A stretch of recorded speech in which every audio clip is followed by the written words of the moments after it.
د کابل په زړه کې پر طلوع نیوز د اوسنۍ افغان واکمنۍ د استخباراتو ناڅاپي برید په موبي ګروپ کې څه تیر شول. پرون ماسپښین لسګونه افغان ځواکونه د طلوع نیوز دفتر ته ورننوتل او 6 ساعته یې ټول کارکوونکي یرغمل کړل. له وهلو ډبولو نیولې د ښځینه کارکوونکو تر رټلو د افغان واکمنۍ استخباراتو ولې د افغانستان تر ټولو لویه رسنۍ کلابند کړه؟ آیا د خبریالانو له نیولو وروسته د طلوع نیوز د تړلو پلان دی؟ په دې ویډیو کې د دې بوږنوونکې محاصرې پټ جزئیات وګورئ. تر پایه راسره پاتې شئ. درنو لیدونکو ستړي مه شئ. په کابل کې د رسنیو پر وړاندې د فشارونو په لړ کې پرون د افغان واکمنۍ استخباراتو د افغانستان د تر ټولو لوی خبري رسنۍ طلوع نیوز دفتر د 6 ساعتونو لپاره کلابند کړی و. دا پیښه وروسته له هغه وشوه چې طلوع نیوز په خپلو ټولنیزو پاڼو کې د خپلو 2 مشهورو خبریالانو د نیول کېدو خبر خپور کړ. سرچینې وایي چې پرون ماسپښین شاوخوا 1 بجه له 40 تر 50 پورې د استخباراتو وسلوال ځواکونه پر موبي ګروپ ورمات شول.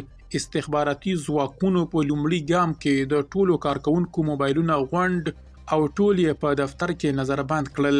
ویل کېږي په دې بهیر کې له کارکوونکو سره بد چلند شوی، ځینې وهل شوي او ښځینه خبریالانې هم رټل شوي دي. منصور نیازی او عمران دانش چې دواړه د طلوع نیوز پیژندل شوي ویندویان دي، دا مهال د افغان واکمنۍ په بند کې دي. د حیرانتیا خبره دا ده چې د منصور نیازي له ایکس پاڼې یو داسې پیغام خپور شوی چې وایي هغه په کور کې دی، خو سرچینې وایي دا پوسټ په خپله د افغان واکمنۍ کارکوونکو کړی او د هغه اکاونټ د استخباراتو په لاس کې دی. دا خو نړۍ کالابندي په داسې حال کې رامنځته کیږي چې یوازې 2 اونۍ وړاندې د طلوع نیوز مسؤل په ارګ کې د افغان واکمنۍ په یوه غونډه کې وویل چې په افغانستان کې بې ساري ازادي شته، خو نننی وضعیت وښودله چې خبریالان آن د خپل دفتر په منځ کې هم خوندي نه دي. د موندنو له مخې دا مهال د طلوع نیوز د خبریالانو ترڅنګ 15 نور خبریالان له شاوخوا 1 کال راهیسې په زندانونو کې دي. ځینې یې آن باګرام زندان ته لیږدول شوي چې د اوسنۍ افغان واکمنۍ تر کنټرول لاندې یو له سختو زندانونو ګڼل کیږي.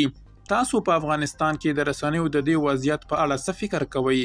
آیا په رښتیا هم د وینا ازادي شته او که دا د رسنیو د خاموشولو وروستۍ هڅې دي؟ خپل نظر په کمنټ کې ولیکئ. د نورو تازه او مهمو جزئیاتو لپاره زموږ پاڼه فالو او چینل سبسکرایب کړئ. زموږ رسنۍ د خبرونو رښتینې سرچینه. درنو لیدونکو له ملتیا مو مننه.